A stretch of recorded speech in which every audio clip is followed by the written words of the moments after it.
Class 8 Hindi. Lesson का नाम है मेरी यूरोप यात्रा। प्रस्तुत पाठ एक यात्रा वृतांत है जिसमें डॉक्टर राजेंद्र प्रसाद जी ने अपनी पहली यूरोप यात्रा का बड़ी रोचक शैली में अनूठा वर्णन किया है। तो वे बताते हैं, यह मेरी पहली विदेश यात्रा थी। मित्रों के परामर्श से मैंने सर्दी के लिए गर्म कपड़े बनवाए। मैं बराबर केवल खादी ही पहना करता था। वहां जाकर भी इस नियम को भंग करना मैंने उचित नहीं समझा, इसलिए कश्मीरी ऊन के कपड़े ही खादी भंडार से मंगवाकर बनवाए। कपड़े की काट छांट भी देशी रखी। अंग्रेजी पोशाक ना पहनने का निश्चय कर लिया। फलस्वरूप दो बातें हुई। बहुत कम खर्च में काम के लायक काफी कपड़े तैयार हो गए। पोशाक हिंदुस्तानी थी, इसलिए उसमें कुछ भूल अथवा भद्दापन भी हो तो कोई विदेशी समझ नहीं सकता था। अंग्रेजी पोशाक और रहन सहन धारण करने पर उन लोगों के फैशन और रीति नीति के अनुसार ही चलना फिरना, कपड़ा पहनना और खाना पीना पड़ता है। अपना रहन सहन कायम रखने से यह सब झंझट दूर हो जाता है। विशेषकर मुझ जैसे आदमी के लिए यह झंझट कुछ कम नहीं है, क्योंकि मैंने कभी जीवन में कपड़े और फैशन पर ध्यान ही नहीं दिया। मैंने कपड़ों को शरीर गर्म रखने और लज्जा निवारण का साधन मात्र ही समझा है। जहाज पर मेरी पोशाक लोगों के कौतूहल का केंद्र बनी रही। कौतूहल मीन्स होता है जिज्ञासा। एक पारसी दंपत्ति और एक अंग्रेज सज्जन मेरी ओर विशेष आकर्षित हुए। दंपत्ति मीन्स होता है पति पत्नी। गांधी जी खादी और शाकाहार के संबंध में बातचीत करने में समय आसानी से कट गया।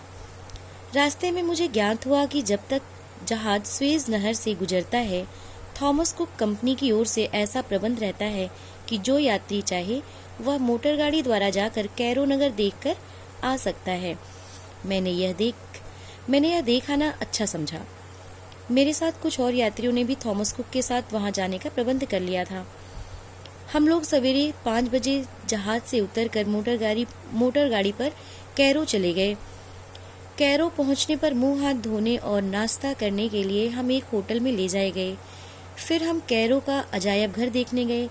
अजायब घर मीन्स होता है कला तथा पुरातत्व संबंधी वस्तुओं के प्रदर्शन का स्थान। बता रहे हैं कि फिर हम कैरो का अजायब घर देखने गए। वहां पिरामिडों की खुदाई से निकली वस्तुएं अब तक सुरक्षित रखी हैं। प्राचीन मिस्र के कितने ही बड़े नामी और प्रतापी बादशाहों के ममी अर्थात शव जो पिरामिडों से निकले हैं वहां सुरक्षित रखे हैं। अब देखने में वे काले पड़ गए हैं, पर उनके चेहरे और हाथ पैर ज्यों के त्यों हैं।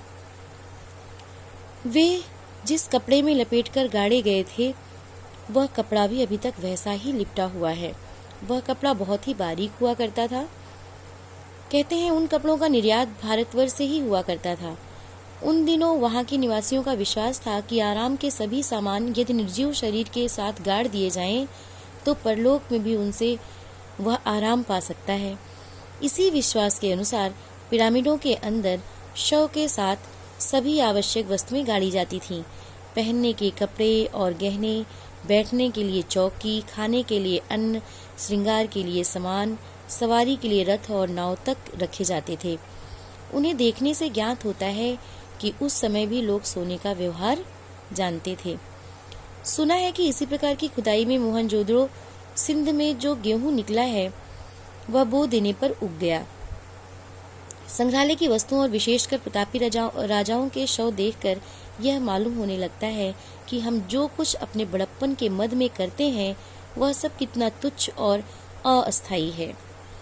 जिन बादशाहों के संबंध में कहा जाता है कि उन्होंने अपने जमाने में बहुत अत्याचार किए थे, उनके शव उसी तरह आज भी पड़े हैं।